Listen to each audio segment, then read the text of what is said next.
Hey guys, today I've got an awesome class for you. This is actually going to be a review and a mini test over the traditional techniques that we have done in the previous couple of classes actually.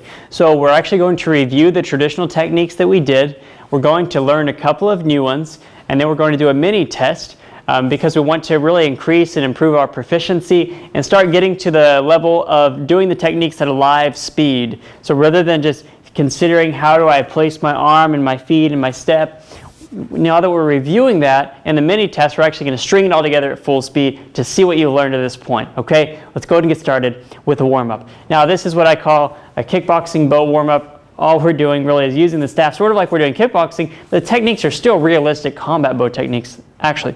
So I'm actually in a right middle guard normal combat hold position. Normal combat hold. All we're going to do from this right position is we're going to do jab knee. So we're going to jab the staff out and then throw a knee strike off the rear leg. We're going to do this 5 times on this side, and then we're going to switch 5 times on the other side. Stay with me, okay? Ready? 1. Notice I'm turning my hand over, swinging it out, or actually I'm thrusting it out very quickly and back. This is actually called a speed strike from our curriculum. 2. 3. We don't have to be totally concerned. 4. About perfect technique in the warm-ups. 5. As I've mentioned before, switch. 5 on this side. 1. If you already know the techniques, 2. And you can do them properly, wonderful. 3. But sometimes I like to use 4 techniques we haven't even learned yet. 5. Just to get warmed up anyway. Switch. Now we're going to do hook, front kick. So I'm going to imagine you're doing a body hook punch, but with my staff, so it's like this. And then a front kick. I'm just doing an instep kick. 1, 2. What this really is one of our vertical parries. It's a block that we do with the bow. 3. But like I said, it's a warm-up exercise. 4. Just stay with me. Let's get our body warm. 5. Switch. So it's hooking across, front kick. 1, 2, 3, 4, 5. Switch. Okay, now we're going to do an uppercut, the actual uppercut from bow, and then round kick. Ready? 1, 2, 3, 4, opening up my hips. 5, warming up those legs. Hip flexors, switch sides. Same thing, uppercut, round kick. 1, 2. Should start to feel yourself loosening up. 3, which is exactly where we need to be. 4, 5. Okay, let's go into some stretching. First, what I want you to do is just hold your staff like this with your hands out fairly wide. Deep lean into one leg. Keep the other leg straight. Stretching out the inside of the leg, the pelvic floor muscles. Other side.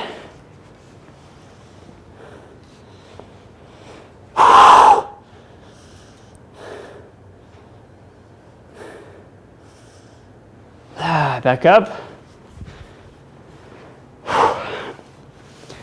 Look over your head. Raise your staff over the top of your head. Extend your arms straight. Put the staff at the top of your shoulders. Bend over, keeping your legs straight.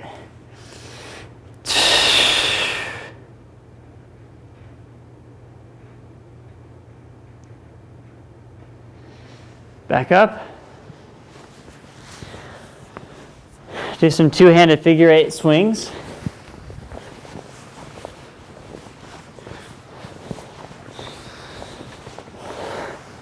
A little bit more loose your wrists, your forearms.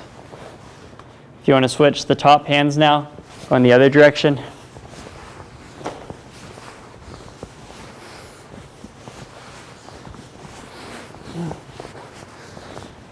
And time. Okay, you should feel pretty warmed up. We're just going to move into the review section. So let's go ahead and begin our traditional techniques review. So in this class, we are reviewing traditional techniques only, not combat bow techniques. So first is the normal traditional hold. Remember, we talk about holding the bow in thirds, and then if anything, moving our hands a little bit towards the heel of the staff.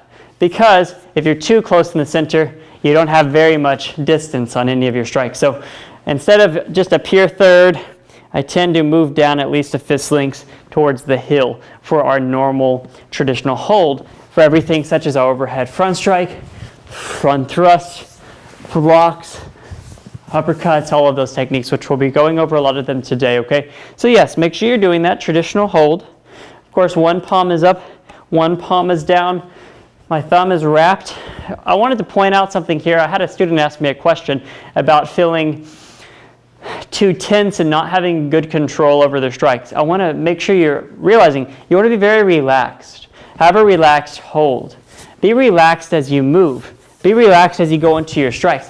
You tense up all of your muscles in alignment, and about a split second before you strike is when you really clench the fist.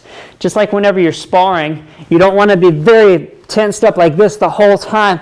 You want to be very relaxed, and right before you strike, you can create the fist. Same idea with bow, whether we're practicing traditional or combat, and do a nice relaxed hold. It's relaxed enough to where I can easily transition to my different grips without it fatiguing my palms and my wrists and my hand muscles actually. And of course, like the strikes, you want to align and put all of your power and really crisp and really align and clench at the very end, right before you strike. That's actually going to give you more endurance as you train because you're not over tensing your muscles in unnecessary periods of time. You want to learn how to relax your muscles totally unless they are actually needed to be engaged in the moment. That's something that we should consider while we're training. Okay, now let's go into reviewing our stances. Our front stance. To review our front stance now, keep in mind, let's start with our legs together, a little bit past shoulder width. Slide your right leg forward. Now bend your front knee. Your back leg could actually be veered off a little bit, maybe 35 degrees. My front 5 toes they don't have to be perfectly straight on. They can be slightly veered inward, but they're pretty close to straight. That's our front stance. And this front stance, our back is straight. Our shoulders are not totally square though. They're actually a little bit bladed. Because as we throw strikes, uppercuts, blocks, whatever it may be, we realize that if we try to keep our shoulders totally square, we aren't actually going to get the full input, the full movement of our torso, of our core, of our shoulders, if we try to force our body square. It's not really an advantage to that. See, our body's a little bit bladed, but that doesn't mean I'm hunched, though. It doesn't mean I'm looking down. I'm looking straight forward. So, again, this is the front stance. We're reviewing things today.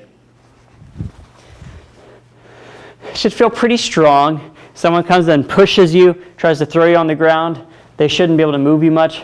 Let's say I have about 60-40 percentage-wise. Switch, because we always want to practice on our left side as well. That's a front stance. Okay, let's go ahead and walk a little bit with it. If you don't have much space, just switching.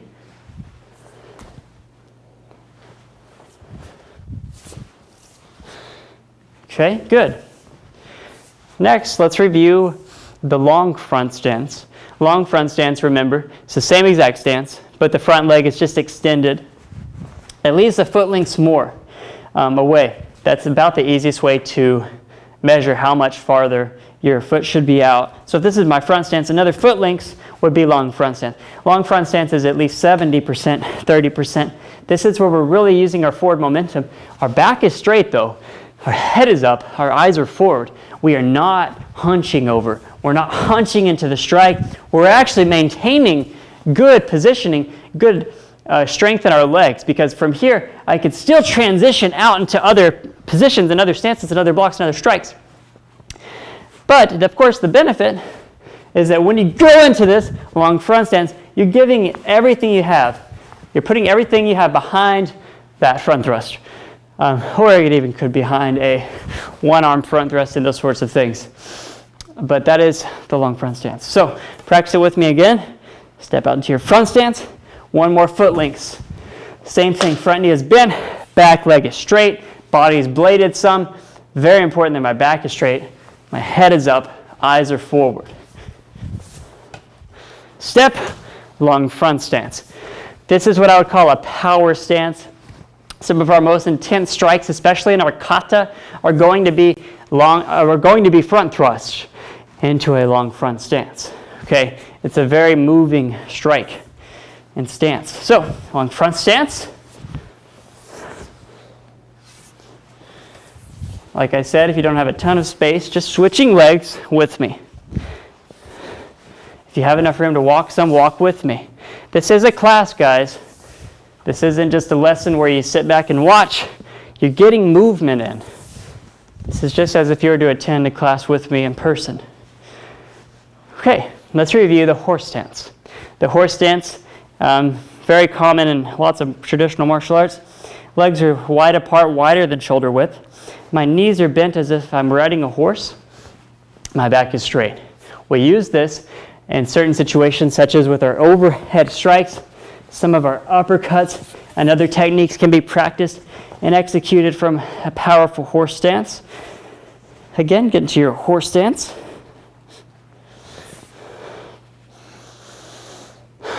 Back is straight, eyes are forward and up. Good, pretty simple, but we need to get some reps in. So, in terms of the next strike, we're going to move into overhead front strike. So let's review that. The overhead front strike is one of our most important strikes because it actually teaches us to align and move all of our body parts properly. It's actually somewhat complex. It's even a little bit more complex than just throwing a thrust because we have to prepare overhead, come down, and do a descending strike. But the way we demonstrate an overhead front strike in our traditional section of Bojutsu training is one that teaches us control. Because rather than just doing an angle one combat bow strike, we're actually forcing our body to stop at a certain point, a certain striking movement, just like we do in a kata. So on the overhead front strike, if you remember, we can start in our traditional hold, our normal hold, slightly step out, make that half step, pointing the heel of the staff to the opponent or to your target, really. Continue the full step as you swing the staff overhead, descend down, stop to where your hand is about chest level. Now my other hand, of course, is now next to the hip. If you remember, we actually slide that hand down. What we do is we slide it down, we pop out our chest, especially the right pectoral in this particular instance since it's a right dominant strike. Here, strike. I actually wring my staff out. I push it forward as I rotate my hand, as I slide my hand down. What happens here is rather than just doing this, I get twice as much power by twisting my hand and popping my chest out and keeping my back straight, my head up. Okay, those are the important points of the overhead front strike. Let's do it together on the right side.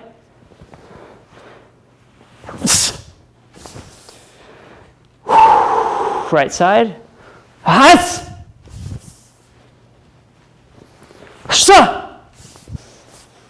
Let's switch. Now it's left hand dominant. Same thing's going on here. But now I do the half step with my left side.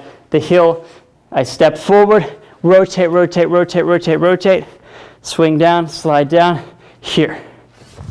The finished position is very important. It's important that you finished in a very pretty, powerful stance because we want it to look aesthetically pleasing since it will be part of our kata practice. We also want it to have real foundational qualities to it. Here, the elbow is out. Step. Nice. Great. If you haven't been practicing on both sides, make sure you're doing that. Getting balance on both sides of our body is going to be very important as we move forward through all of our training. Okay, let's review. Really the next is called the 4-point combo. Now the 4-point combo we didn't actually go over much in the previous classes. Of course, that's in our technique index in the lesson section. But regardless, let's go over it today and learn it if you haven't learned it yet. The 4-point combo is actually doing 4 strikes in a row, 4 successive strikes. The idea here is really you're striking up to the chin, down to the top of the head, side to the neck, side to the neck. Powerful striking points, vital targets that we're hitting. Again, this is a traditional technique that we do in kata though. So rather than just doing sort of crazy swings, we clean it up and have controlled strike points, just like all of our other traditional movements. So we actually swing up the heel of the staff actually and do the first strike. It's 1, 2, it's coming back down. 3, striking across. 4, striking across. I'm controlling the staff still with my backside. If you don't control the staff, you're going to slam the backside of the staff into your high ribs. It's going to hurt. You have to maintain control with the steering hand, really. So I'm striking with this hand, and this is now the steering hand. Here. These can be very powerful, intense strikes. When we do them in our kata, we don't just want to do this. Show the power, show the intensity, show the forceful intent, but maintain control. That's the difference between doing it with power and doing it with, basically doing it with a lot of smoothness, a lot of control. Finesse is what I was looking for. Back. 1, 2, 3, 4. All 4 points will actually end up around the exact same spot. So if you look at yourself in the mirror, or if you look at an exact point on the wall, you're trying to hit all 4 points in the exact same spot. Of course, the targets themselves are slightly different though. That's the 4-point combo. So practice it with me. 1, 2, 3, 4. Ready? Go. Switch. Let's get some practice on the other side. 1, 2, 3, 4. 1, 2, 3, 4. Make sure these strikes are happening on the outside of your hip. It's on the outside of my right hip right now. They're not over here. They're on the outside of my hip. 1, 2, 3, 4. All right, good job. Next, let's review the front thrust. Front thrust, traditional technique, front thrust. Okay, front thrust is a tiny preparation and extended deep momentum into our long front stance. Then my normal hold, just in a regular stance, fighting stance. And whenever I say a normal stance or a fighting stance, I don't mean a perfect front stance. I mean just both of our knees are bent, they're closer in together, very much like our combat fighting stance, honestly. What this does is it allows us to transition into strikes as we practice. It's just a stance to use when we practice. Because if you're always in your front stance, sometimes it just isn't as natural to move from strike to strike to strike. You'll see in some traditional martial arts schools, they always go back to a ready position or always back to an attention stance. We do that sometimes. Protocol-wise, that can get a little bit almost annoying. It can be a little unnecessary. So I like to sort of just go into this transitional fighting stance. Just wanted to point that out in case you had any questions about it. Okay, we're working on the front thrust in this fighting stance right now. I'm actually going to pull my front foot in slightly up onto the toes and bring the staff up at the closest to chest level, or at the highest to chest level, fairly close to my body. I actually extend out. I'm going to thrust out fast and hard while wringing my staff forward. So the right palm, which is facing up, ends up facing down. Hus! what happens is, again, we use a torquing motion to get almost twice as much power. Rather than just swinging out like this, we actually twist so it's faster and it has more power behind it. Has. Front thrust. Has. Other side. Prepare. Front thrust. Prepare. This is a power move.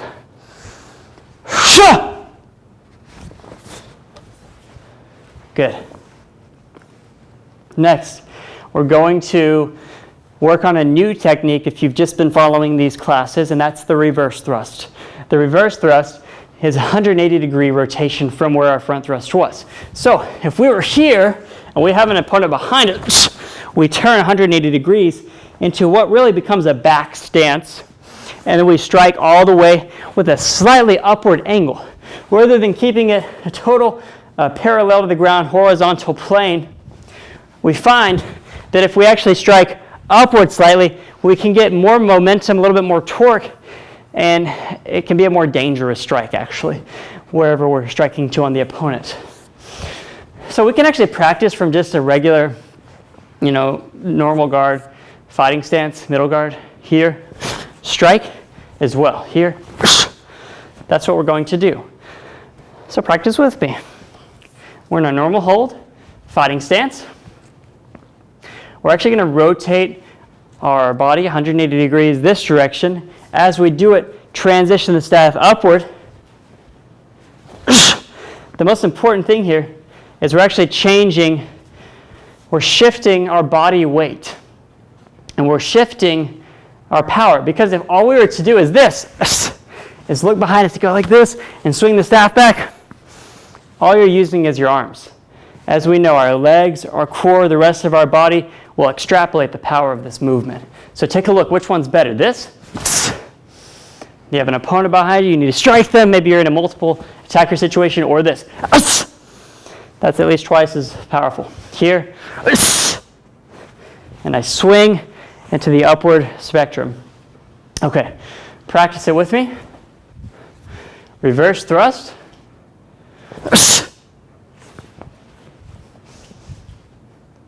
Up.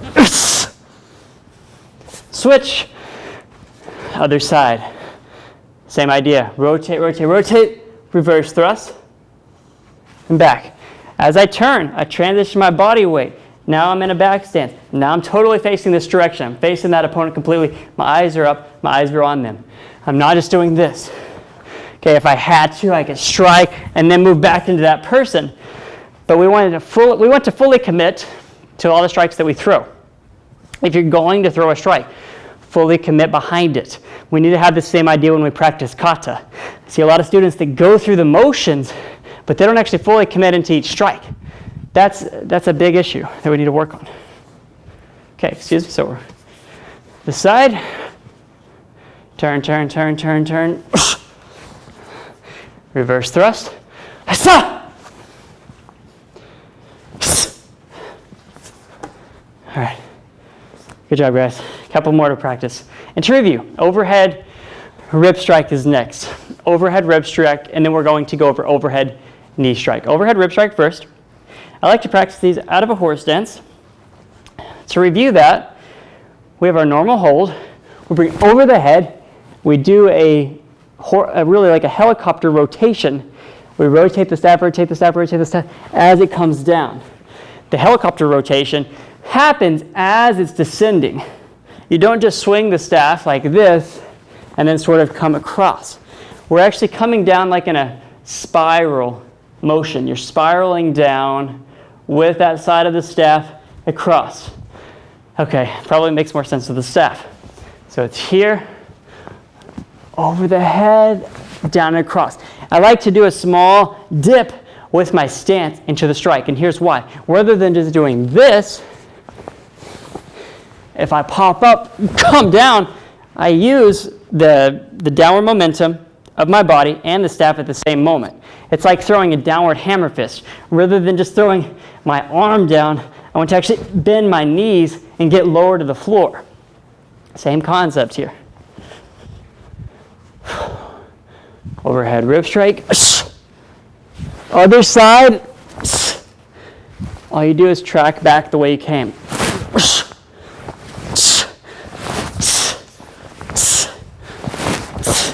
This is a technique where you have to use a lot of control with the steering hand so that you don't hit yourself in the ribs. Because really, if you're going to do this to an opponent, you would actually have already struck their body before you would hit yourself again, unless you just totally missed. I mean, if you're trying to do this, you totally missed. The shock and the backside of your staff could hit you. Now, if you were to actually hit your opponent, the opponent would stop the directional movement of your staff, therefore inhibiting it from even hitting your ribs.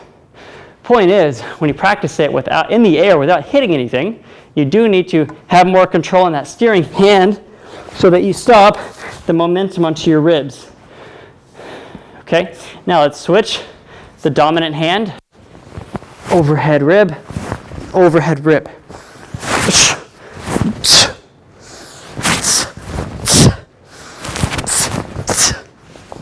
Switch. Last technique to review today is overhead knee strike. Same exact movement.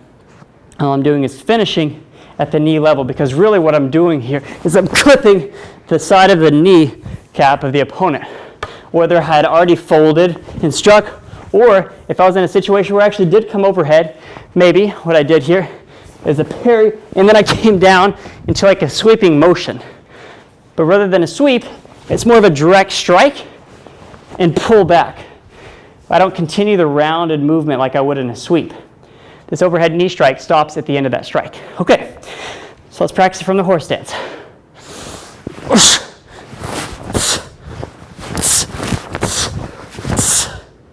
I'm very exaggerated with how high I bring my staff over my head. I don't want to clip myself in the head. I want to get even more momentum as I spiral down. Okay? And even for kata purposes, I want it to be known what I'm doing. It needs to be obvious and demonstrative.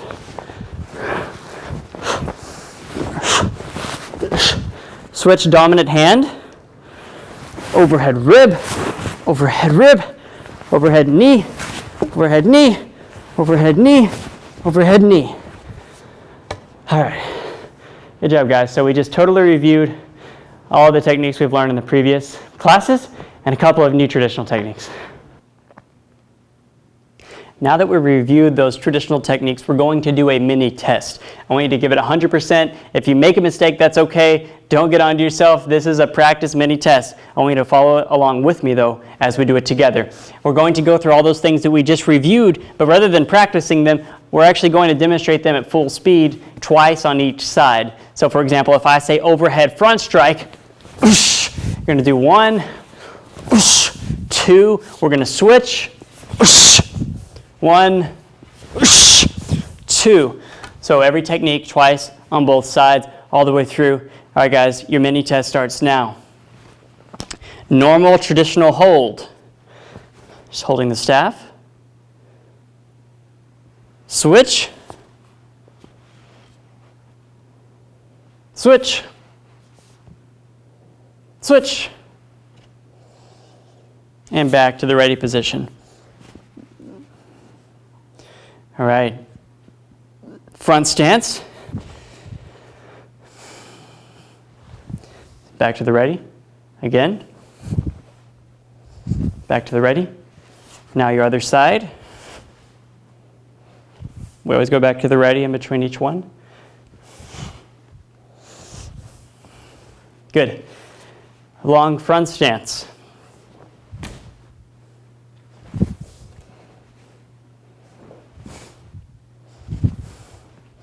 Other side.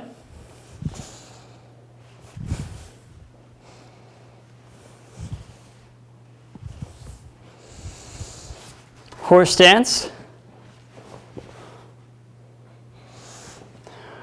One more hold. A good horse stance. Good. Overhead front strike.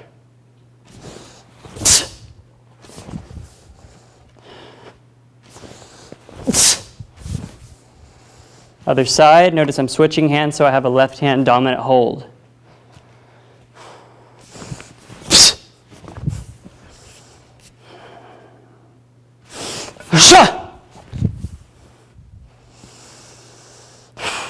Back, so that I have a right hand dominant hold again. 4-point combo. Remember to put some power and intensity into these.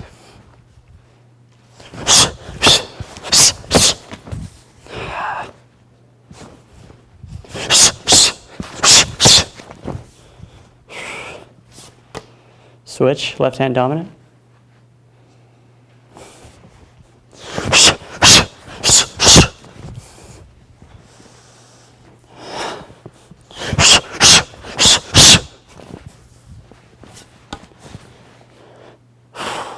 Front thrust.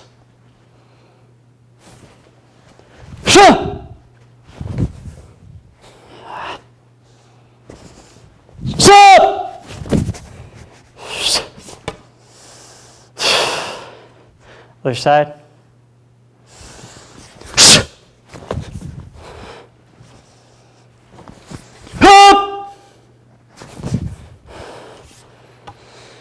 Reverse thrust.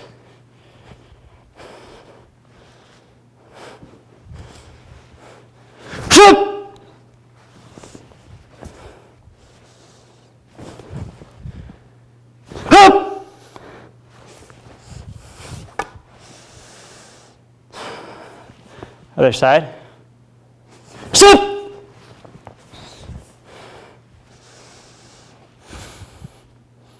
Stop. Overhead, rib strike.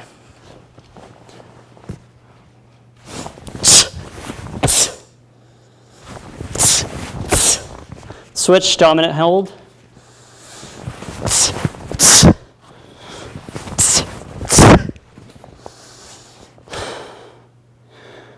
Overhead knee strike.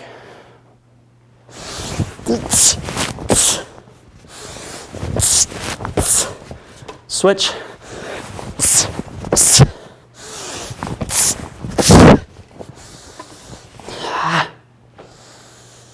All right. Good job, guys, on that mini test.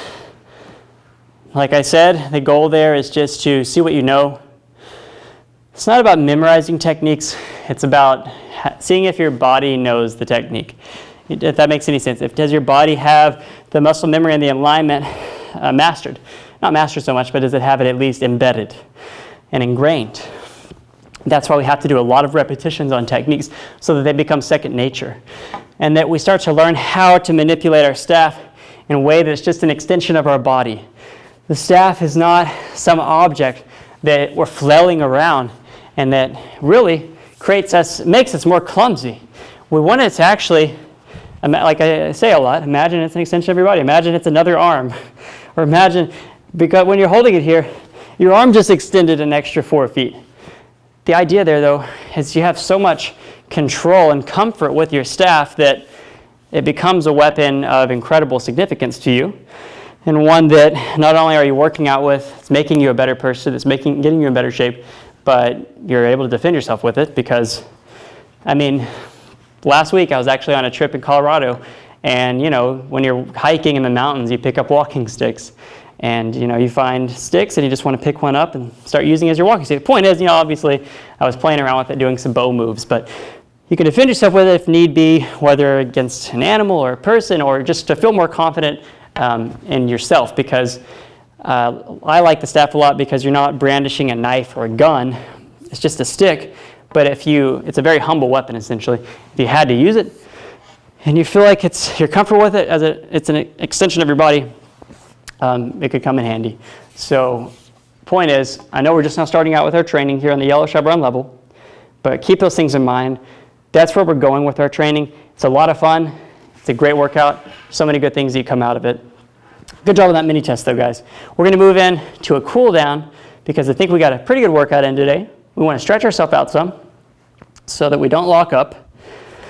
Let's go ahead and keep our feet together and raise up over your head. Take a deep breath in.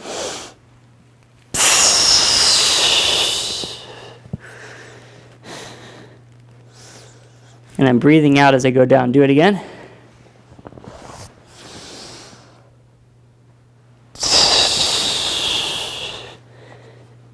Releasing the lower back, the legs, the arms, just letting them hang.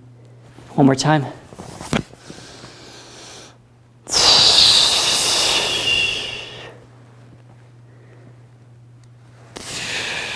right, great job. Put the staff over on your neck, actually. Legs apart.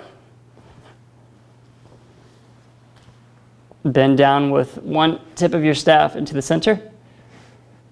Looking up high. Switch.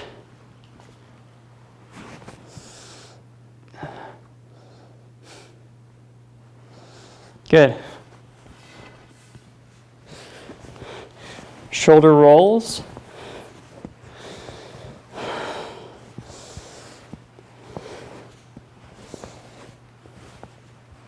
Other direction.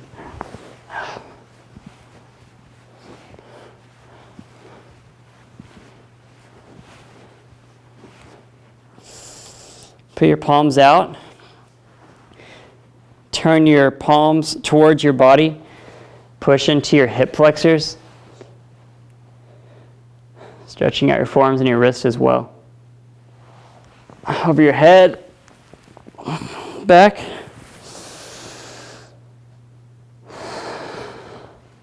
Now just do small wrist flexions.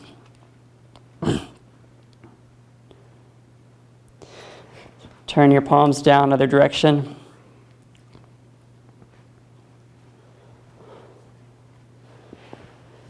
Okay. Put your right leg over your left leg. Lean down.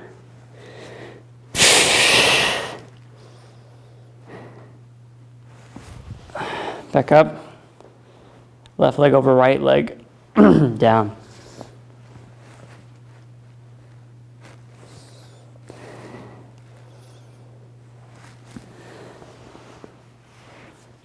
Behind your back, staff. Torso twist. Nothing too fast or jarring.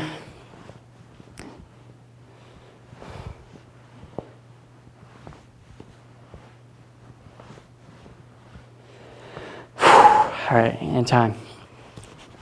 Good job in class today, guys. Hope you had fun in that review and that mini test. Had a good time here. Keep in mind, drink water right after this class. Go ahead and get a small snack in. Make sure it's very healthy, protein packed, healthy fats, things like that, whatever you need for your body. But eating clean, as long as it's as close to its natural whole element as possible is always the idea. So the less amount of bags and cans and boxes that you're eating out of, the healthier and the cleaner you're going to be too. So I hope you guys enjoy that class. See you next time.